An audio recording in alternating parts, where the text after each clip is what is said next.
My name is Steve Peha. I'm the president of Teaching That Makes Sense. I've been working in education for about 16 years. Prior to that, I was a software developer and kind of lived the life of many small software developers, making tiny little projects in my house with 2 or 3 other people and hopefully selling them to somebody who would pay us money for them. So I have a little bit of experience in software development. The last work I did in software development was 2001. Had my chance at the Brass Ring. An old friend from college invited me to be the vice president of product development. Doesn't that sound great? For an internet company. In 2000 and 2001, we made CMS software. You know, it was great. And then the bubble burst, and the money went away, and you know, all that stuff happened. But while we were doing that, I got my first introduction, not as an engineer, because I don't write code, but as a manager to XP. Extreme programming was all the rage in about 1999, 2000. We were just starting to look at it. And I was wondering why we weren't very productive, and I thought we'd use some XP ideas. And that's where I learned a little about that. And right about, I don't know, let's see, the company closed down at the end of 2001. So the Agile Manifesto came out in February of 2001, right? So we had the Agile community kind of beginning. We'd had Scrum for a few years. That looked interesting to me. And even though I couldn't get any engineers to use it on our team, it still was attractive to me. So here I am 15 years later, and I'm looking at this problem that Doug spoke to. And the problem is really very simple. We have an education system that is very much based on a factory model, an assembly line model. And we want a different kind of graduate now. We want a different kind of person coming out. We want people coming out of college who can go right to work at places like Yahoo. In fact, we have record unemployment and a record shortage of software engineers in the United States. I think people choosing software engineering as a major in college is at an all-time low since we've had those majors. So probably this has to do with the effects we've had about how we're reforming education. And this is a new book that has come out, So Much Reform, So Little Change.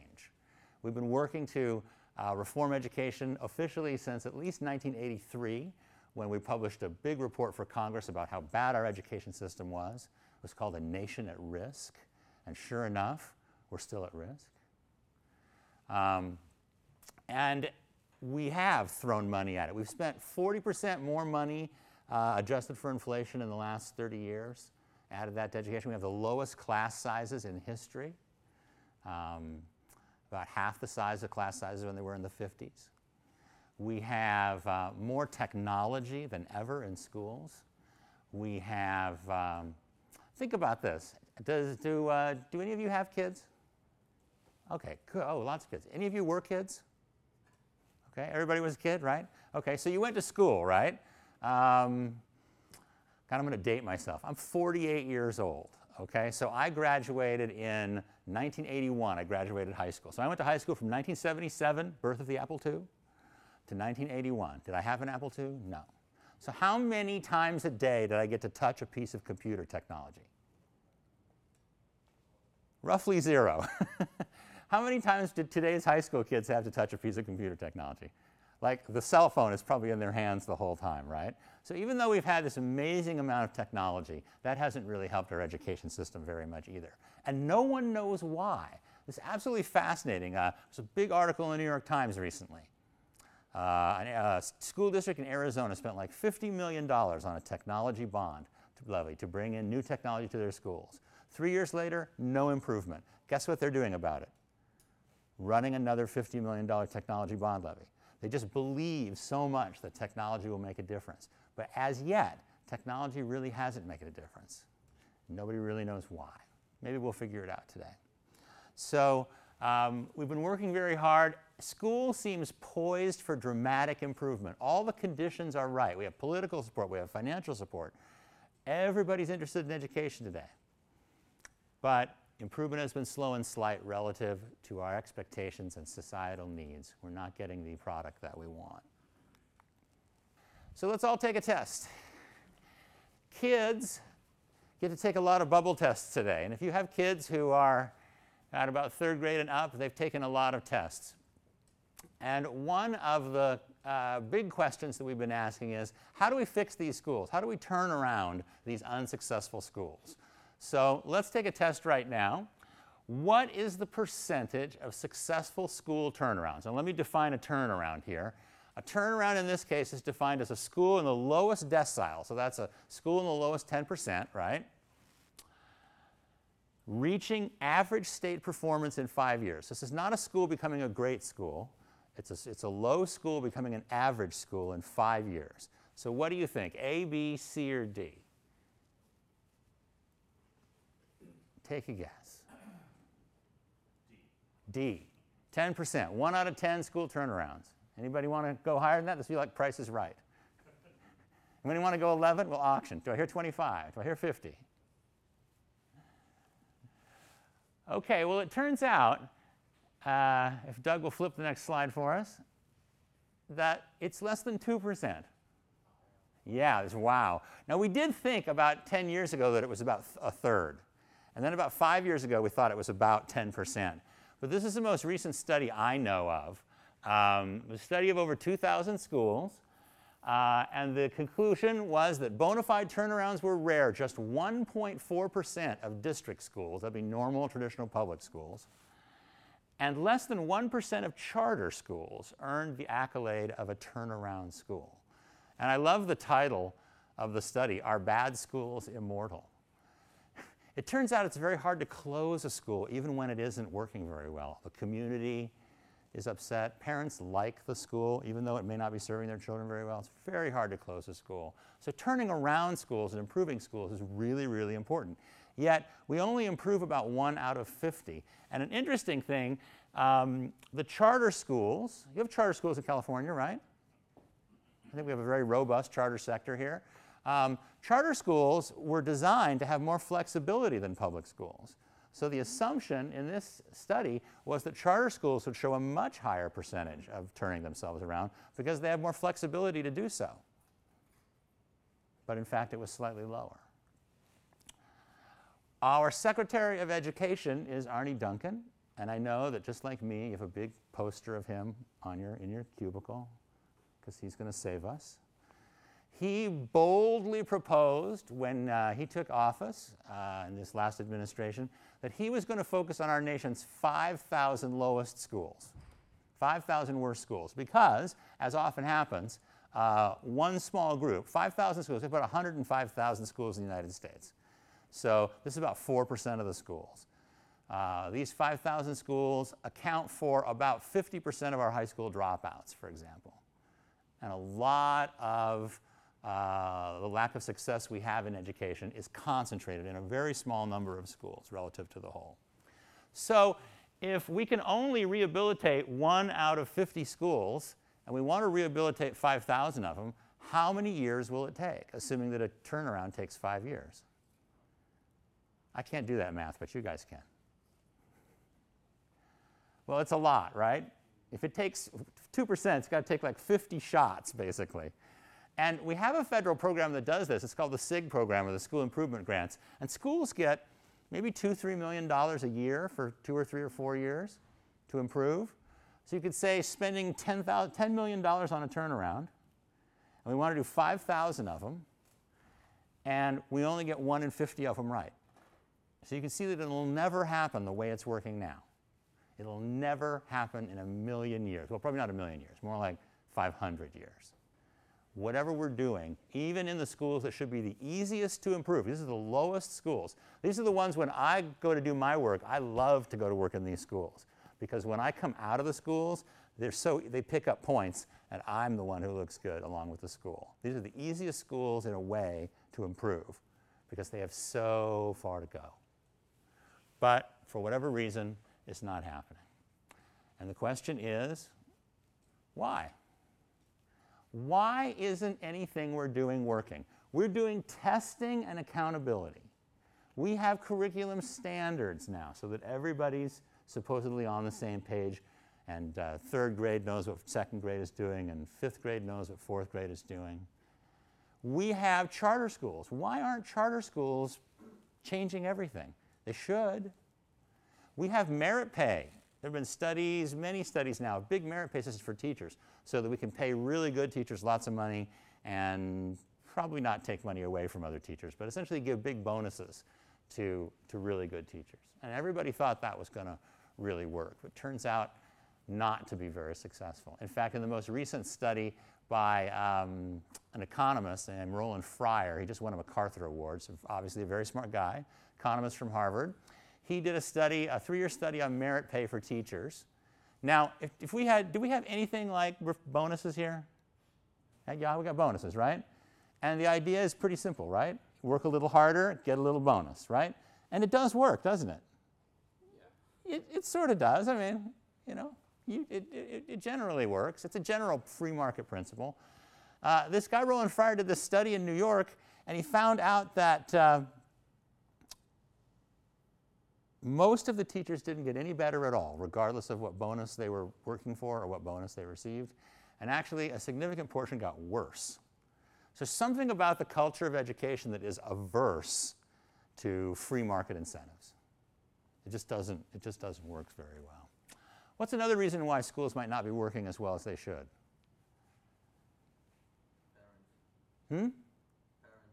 Parenting. So it's the parents. We can put it in the parents. Parents do have probably the biggest influence, but it's very hard to reform them from the school. Very hard to get into the home to do that. What's another good reason why schools might not be making progress? We're spending a lot of money. We're working hard. Not able to attract good talent. Might not be able to attract good teaching talent.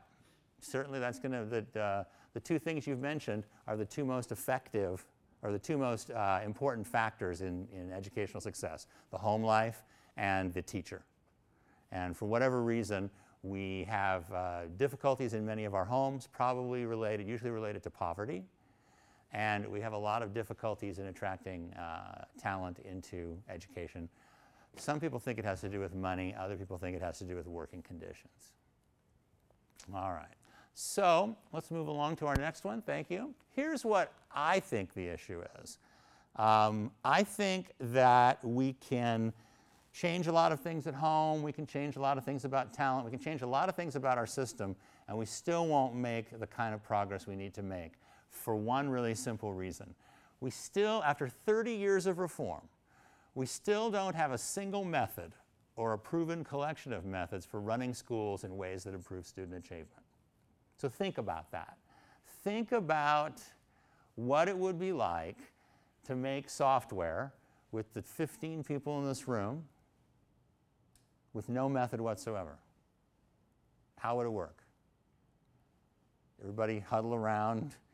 You do this, you do that. No, I don't want to do this. No, you do that. No, you did that yesterday. No, you did that last week. No, that already exists. It would be a mess, right?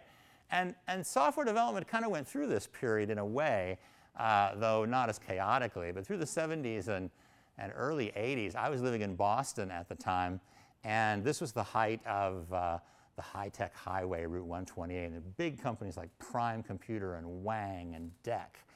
And all of these companies are gone, and they went really quickly.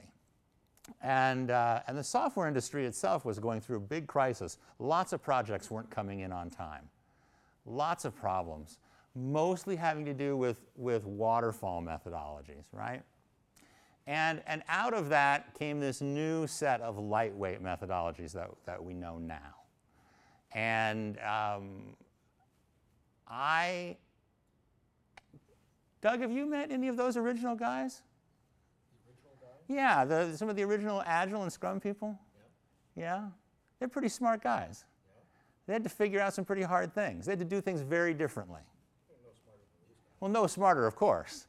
No smarter, of course, than these guys. But the point is that they had to do something very, very different.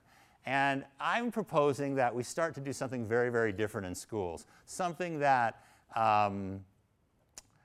doesn't really even make sense in our current system. But I'm going to suggest that it could and that it should, and that with your help and the help of some educators that I'm trying to evangelize, that we could get enough people together to apply some of these principles that we know from software development to running schools and improving education for kids.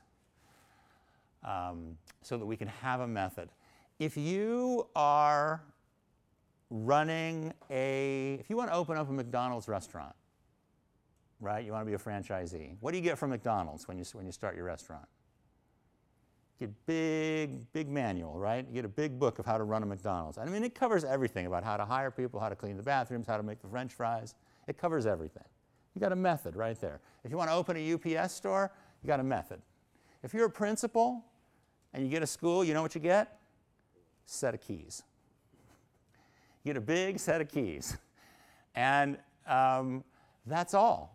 Now, there may be books you can read and things you can know and something you can pick from over here and something you heard about there. But none of those things seem to form a method. They never work together. And if it works over at your school, it doesn't necessarily work at my school for whatever reason. We just haven't put that together yet. But you can see we've got all this good stuff. We've got testing. That hasn't really worked yet. We have performance-based pay for teachers. That hasn't really worked yet. We have curriculum standards. Hasn't worked yet. Charter schools, a small number work really well. And voucher programs so that kids can go to like private schools with public money have never really been very popular politically. So this is it. I call these 5 things the palsied fist of education reform. Because basically, we've tried them, and we keep trying them and pushing them harder and harder and harder, and they don't seem to be giving us the result we want. My way of proving that we're not getting the result we want is to quote somebody who's really famous. There's a fellow named Chester Finn, and he's probably one of America's greatest educational historians. He was also a former Assistant Secretary of Education under Ronald Reagan, I believe. And I got to know Chester because I got the opportunity to write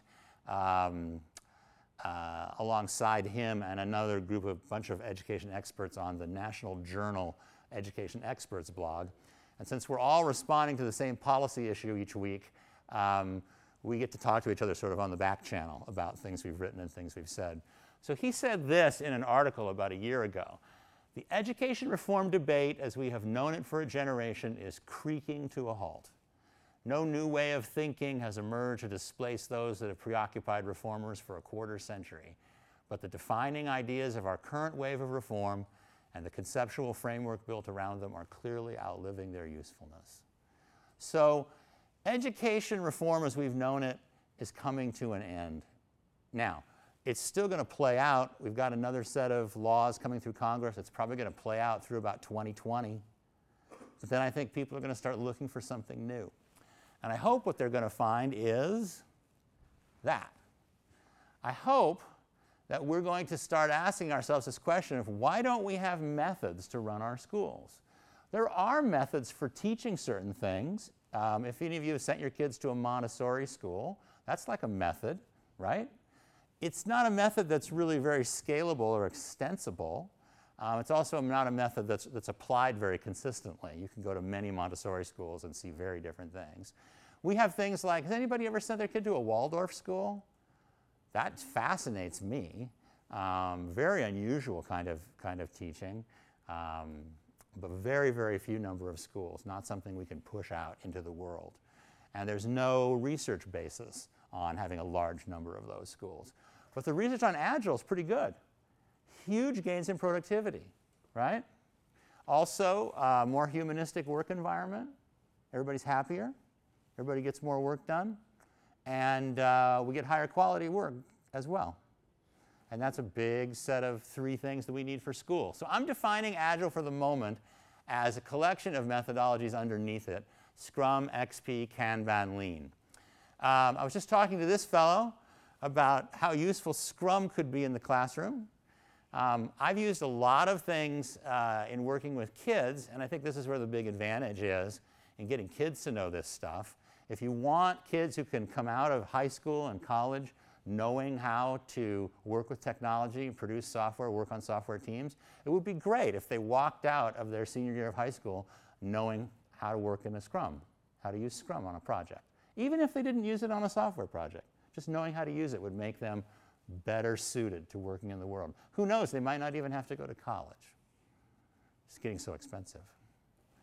So XP, there's some neat things that we can borrow from XP.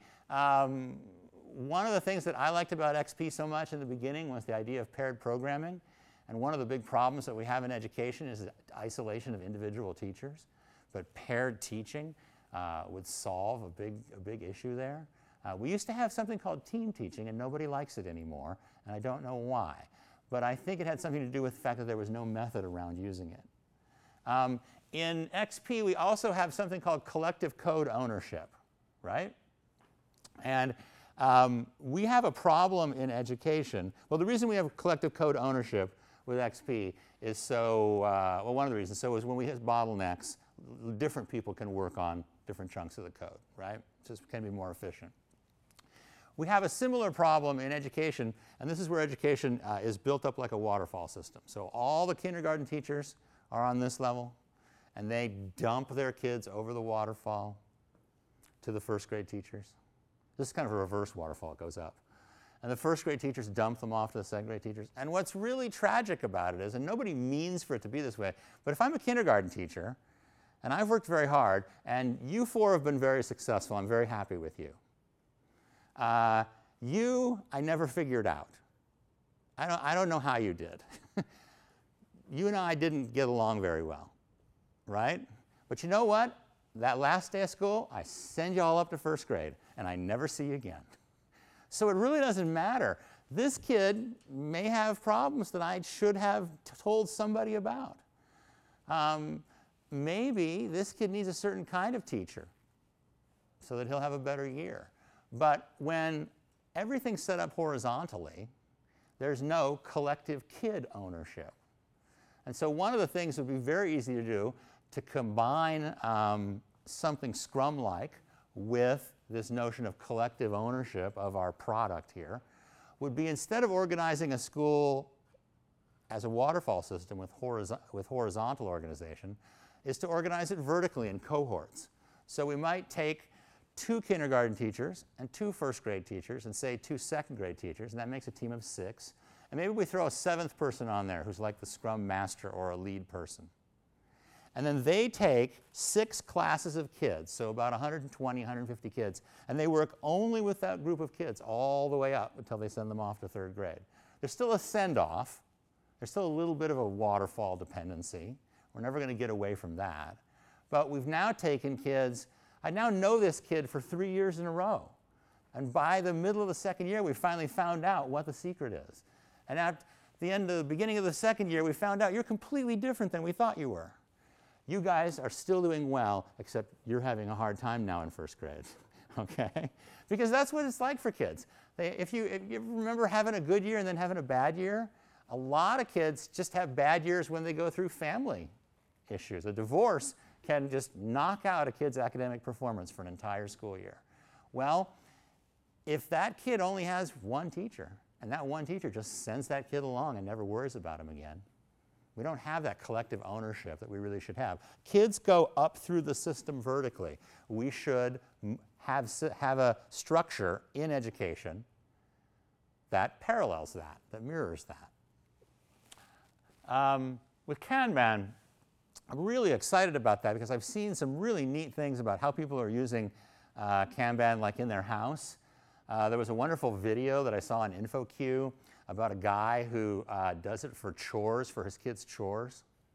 And he has all the little sticky notes of all the chores over here, and then he has a middle line, which is like, I'm working on this one, and then they take the sticky note and show it to him, and if he approves it, they put it in the done side.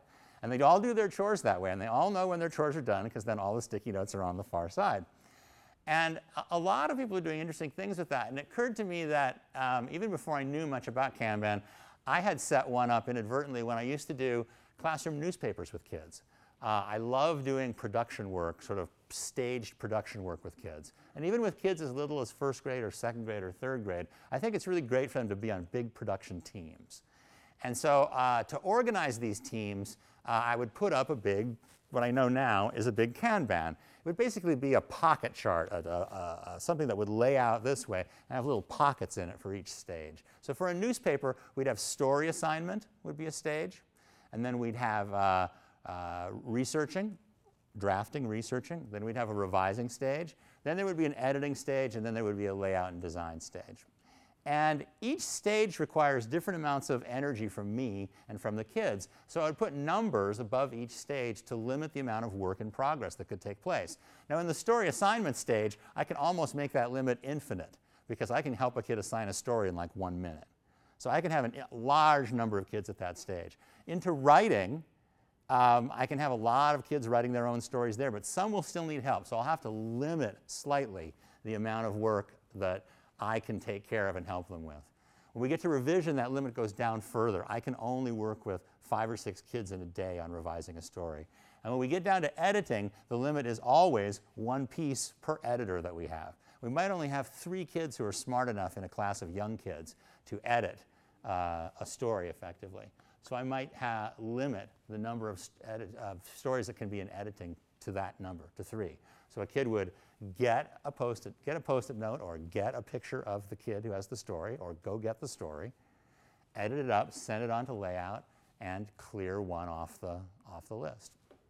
So we can use Kanban really easily, I think, in schools. A big improvement we could make using some of the principles of lean. Now, education runs pretty lean already in terms of resources. I don't know how many times anybody been to a school recently? Okay, it doesn't look like this, right? It just doesn't. And schools probably never will. I always think it would be really nice if they did, but they probably never will. So schools run pretty lean in terms of physical plant. Teacher salaries are not huge. Very small number of administrators, managers. But where schools don't run lean is with the most precious resource. Remember that the day is finite in the amount of time, and that the year is finite in the amount of time. And that the United States has the least amount of instructional time of almost all industrial nations. Anybody grow up going to school in another country? How many days a week did you go to school? 5.5. 5.5? See, a half day extra. How many hours each day? It was from 9 to 3. Just 9 to 3, so it's the same as ours. A lot of homework to do? Not really. No, not too bad? In the school that I went to. In the school that you went to. Where did you go to school? What country? India. In India, okay. Okay. It was a special type school where we had no homework. But that's not the norm, is it? No, Not at all. Yes. In a lot of countries, particularly the top countries in the world, Singapore, South Korea, we have 180, 185 days. They have about 210, 215, 220 days. We have about a 6-hour day. They might have a 7 or 8-hour day. They might have a Saturday school that they go to. So the most important thing about lean is eliminating waste. And where we tend to waste time is in instruction. I've been to schools where it takes so long to get the kids seated for class. You're nodding your head. You were in these schools. You were that guy. I've been to schools where it takes so long to get the kids seated in class that you lose 4 or 5 minutes at the front of class. And then at the end of class, you know what happens is the kids are looking at the clock, and 5 minutes before the bell rings, start to put on their backpacks and get ready to go. So they end class 5 minutes early. And then somebody says, I need a pencil and a piece of paper. And everybody runs around. It takes 5 minutes to get pencils and paper. I was at a school working in South Carolina at a middle school. And I kept track on my iPhone of how many wasted minutes there were each time I went to a class. And I added it up at the end of a couple days, and they wasted 20% of their instructional time just getting kids settled down. There are some really good techniques that we could use that are known but not practiced to get that time back. And a couple of things about lean really are very useful in that regard. The one about getting rid of waste. The other about just-in-time. We would call it just-in-time manufacturing, but in education we might call it just-in-time learning or just-in-time teaching. There are some really good techniques for getting kids exactly the learning they need right when they learn it. Admittedly, computers might be able to do this, but teachers who are trained in this do it really, really well. So if we look at the best parts of each of these 4 things and we were able to sort of operationalize them, we would eventually be able to develop a method, I think, that you could use to run schools more effectively. And we'll look at some of the potential here. We could have Agile districts. There's no reason that school districts at the district level couldn't use Agile models as they exist right now. All you're doing in school districts is a bunch of big projects anyway. Agile is great for project management. You could start that right today. And schools at the district level would be more efficient. Obviously, the efficiencies would be higher in bigger schools like San Francisco, school districts like San Francisco, than they would be in smaller districts where there are sometimes so few people that it's kind of not useful to have a team approach to it. Agile schools, this is the one I'm personally most interested in. It's the idea of taking the adults, the teachers, organizing them in different ways, especially self-organizing cross-functional teams. In schools, we don't do that. We say, you are all the 6th grade teachers, you all will be on a team. You hate him, he hates you, you don't talk to him, you don't sit with him, you know, it just doesn't work out. I talked to the principal last year who was very interested in this idea, and I said, have you ever tried letting people come together as their own teams? He said, yeah, we tried it last year. I said, how'd it go? He said, well, I let everybody choose between regular grade level teams or their own self-organized teams. And I said, what was the result? He said, well, the self-organized team spent much more time talking about student learning and quality teaching. And the grade level teams talked about field trips and what's called grade level business, things other than kids. So even though we haven't really tried this yet, even though this hasn't been made official or made into a big method yet, I already know that in some schools, getting teachers to choose to work together and breaking up this idea of we're all in one department or one grade level can improve how teachers work to help kids. Agile classrooms is really where we start to think about using some of these practices with kids. One of the things that I like to talk to teachers about is the iterative nature of learning.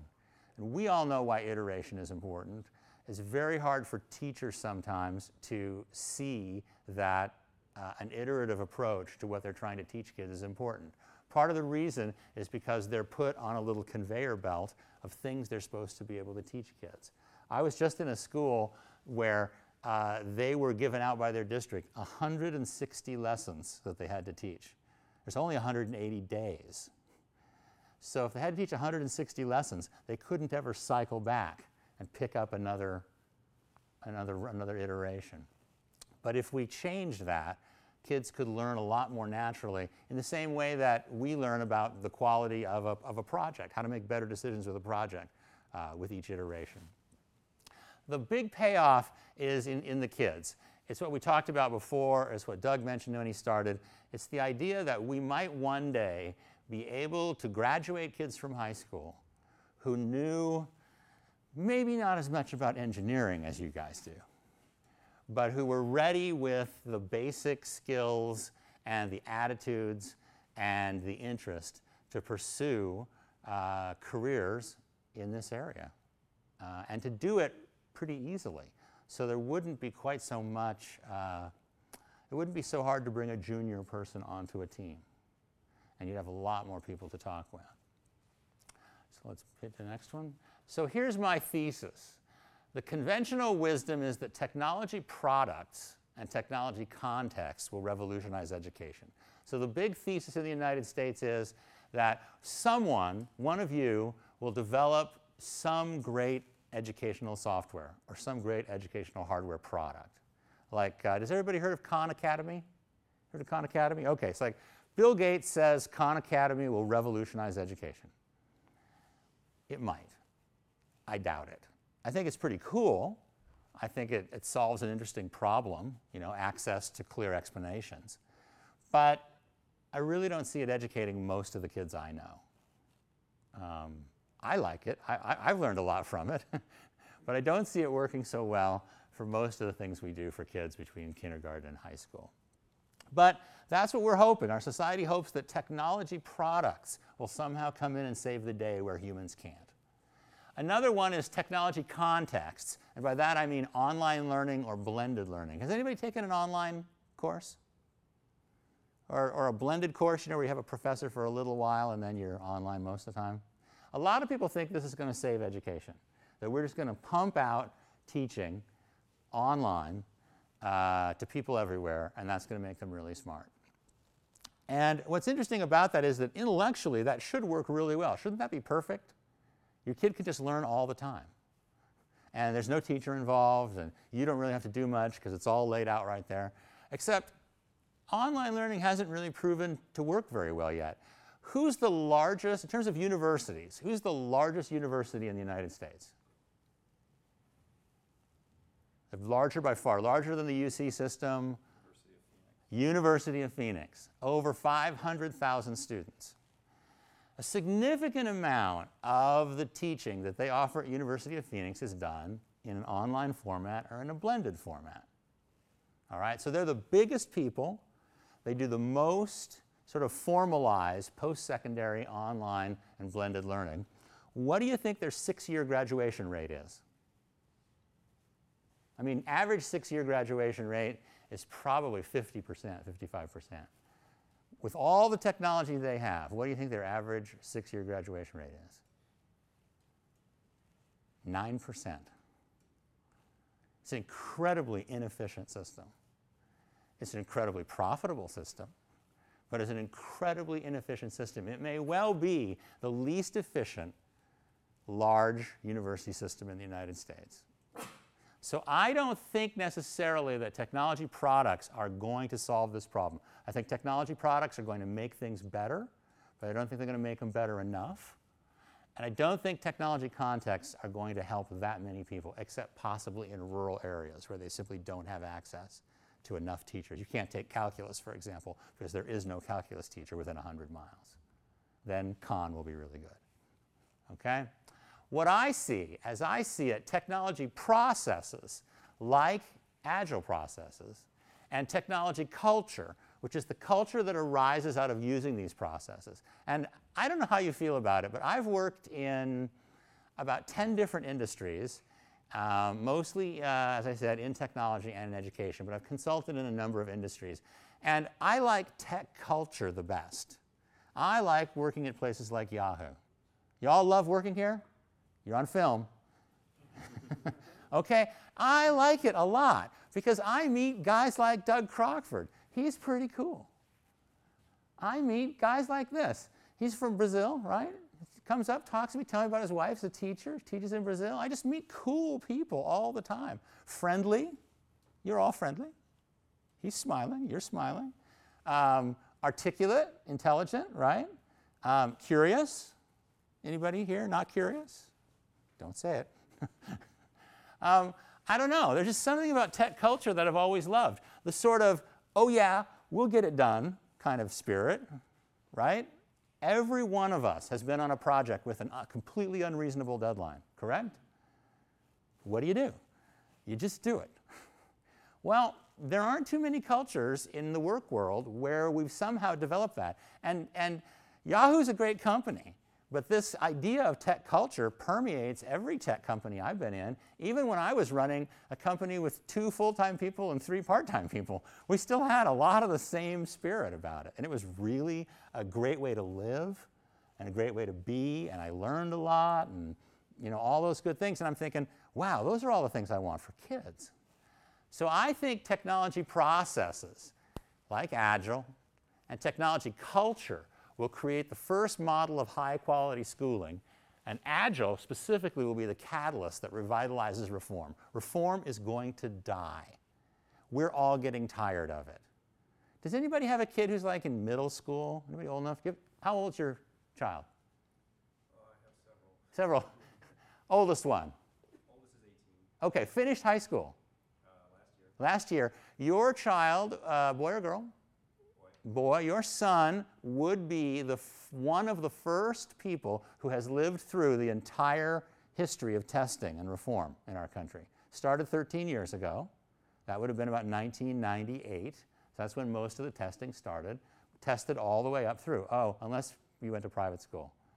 Did your son go to public school? Yeah, I've got 4 kids in Great. San Francisco public school. Great. Okay, so they're all getting tested a lot, right?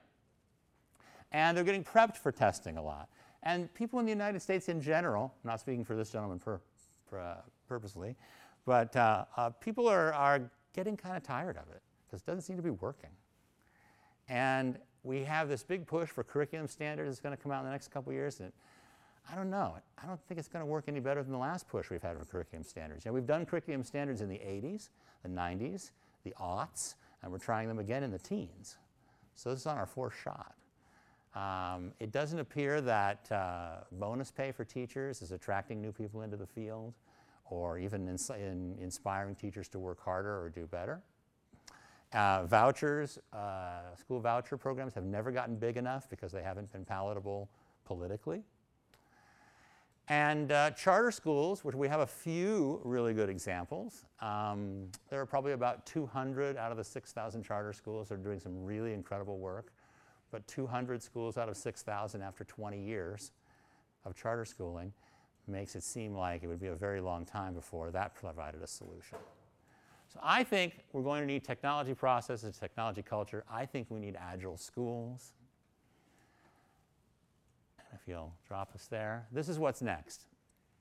We've got to operationalize agile concepts and practices. I've been doing a lot of writing and a lot of thinking, and I'm working with a couple of really good agile practitioners to pull out which practices within Agile would be most suitable for school and how to organize them or define them, or as my wife, who's an operations person, likes to say, operationalize them. The idea that we could hand them to another group of people and that group of people could implement them. Pilot Agile practices in a small school setting. After writing an article that I wrote for InfoQ about 5 months ago, I got a lot of email from people who are interested in this idea. And the article was basically what I just presented to you. And I just got dozens and dozens of emails. 5 people wrote to me and said, I'm doing this, I've done this, I'm trying to do this now. So I know there are at least 5 other people in the United States who are trying to do this. Nobody's succeeded, though. Nobody's put it together in a school. And the closest guy I know says he's about 2 years off, so that's way too long. So we've got to find a way to pilot Agile practices in a small school setting. We've got to document the initial implementation. We've got to publish and share the results. But once we get that far, we have a model that can be given to other people and ideally replicated. It would take a lot of help from people like you, though. It would probably take, the biggest hurdle would be training people in education about these methods. And so getting this done, I think, in any kind of big way or in any kind of regional way, say in Silicon Valley, which would make a lot of sense, would take probably a certain amount of time and effort on your part. Do you guys have like 10% time? And no? Got any percent time? Well, maybe it'll have to come out of your weekends. But we're going to need 2 groups to come together here. On the education side, I've talked to a lot of educators, and they say, wow, this looks really cool. It would be great, but I don't know how to do this. I can't do this. My principal won't let me do that, et cetera, et cetera, et cetera. I got a lot of people on the tech side like you who are going, wow, I see Agile going out into other areas of society and being successful. Why not in schools? A lot of people in technology want specifically to contribute to education. And what I'd like to do is sort of bring those 2 groups together to see if we couldn't get enough energy moving forward to get somebody to let us put this into a school, train people, build a model, document the model, disseminate the model, and probably even develop some software that would help schools run the model. We already have great tools for Agile development, right? Why couldn't we have tools for Agile schools? Well, thank you very much. It's been a pleasure to be here. I really appreciate your time today. Once again, my name is Steve Peha. I've got some business cards up at the front. Grab one if you want to write to me. I'd love to hear from you. And if you've got any ideas or thoughts, let me know. Thanks a lot.